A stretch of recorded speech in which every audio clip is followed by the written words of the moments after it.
তো আজকের এই ছোট্ট ভিডিওতে আমরা দেখে নিব যে শৈবাল কাকে বলে, শৈবাল কি, শৈবালের সংজ্ঞা, শৈবাল বলতে কি বোঝো। তো এখানে কিন্তু 4টা প্রশ্ন রয়েছে, তো 4টা প্রশ্নের কিন্তু একটাই উত্তর, 4টা প্রশ্নের একটাই উত্তর। তো যারা যারা চ্যানেল নতুন আছো চ্যানেলটাকে সাবস্ক্রাইব ফলো করে নেবে, সব থেকে কম সময় এবং সঠিক অ্যান্সারটা পেতে চ্যানেলটাকে সাবস্ক্রাইব ফলো করবে এবং সকলের প্রতি আমার সালাম, আসসালামু আলাইকুম। তো সকলে সালামের জবাব পেতে নেবে। তো আজকে শুধু আমরা শৈবাল কি, তো শৈবাল সম্পর্কে আমাদের যত প্রশ্ন করা হবে আজকের উত্তরটা দেখলে আমরা ওই অ্যান্সারটা করতে পারবো। তো একটি প্রশ্ন কিন্তু বিভিন্নভাবে করা যায়।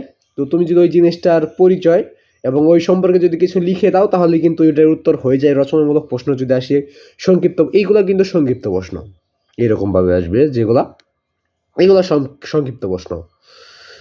তো উত্তরটা দেখার আগে সকলে চ্যানেলটাকে সাবস্ক্রাইব এবং ফলো করবা।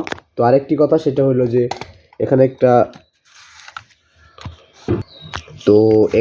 অ্যালার্ম ঘড়ি দেখতে পাচ্ছ। তোমরা যদি এগুলো নিতে চাও তাহলে কমেন্ট বক্সে বলবা যে অ্যালার্ম ঘড়িগুলো নিতে চাই, তাহলে তোমাকে হোয়াটসঅ্যাপ নাম্বার দেওয়া হবে, ওখান থেকে যোগাযোগ করে এগুলো নিতে পারবে এবং হোয়াটসঅ্যাপ নাম্বারটা চ্যানেলের কভার ফটো বা ব্যানারে দেওয়া থাকবে। তো আজকে আমরা দেখে নিব যে শৈবাল কাকে বলে, শৈবাল কি, এই শৈবালের উত্তরটা আমরা দেখে নিব।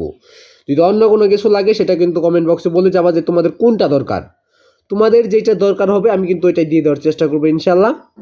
তোমরা এখন দেখে নেই যে শৈবাল কি, শৈবাল কাকে বলে, শৈবালের সংজ্ঞা, শৈবাল বলতে কি বোঝো, এটা অনেকভাবে আরো প্রশ্ন করতে পারে। তো উত্তরটা দেখো, সমাঙ্গ বর্গের ক্লোরোফিলযুক্ত ও সবুজি উদ্ভিদরাই হলো শৈবাল।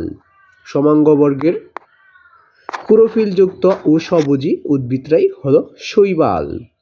তো আশা করি উত্তরটা পেয়ে গেছো। তো এইটুকু দিয়ে দিলে কিন্তু উত্তরটা হয়ে যাবে। তো আশা করি ভিডিওটা ভালো লাগছে। তো যদি ভিডিওটা ভালো লেগে থাকে তাহলে চ্যানেলটাকে সাবস্ক্রাইব এবং ফলো করে অল নোটিফিকেশন অন করে রাখবা।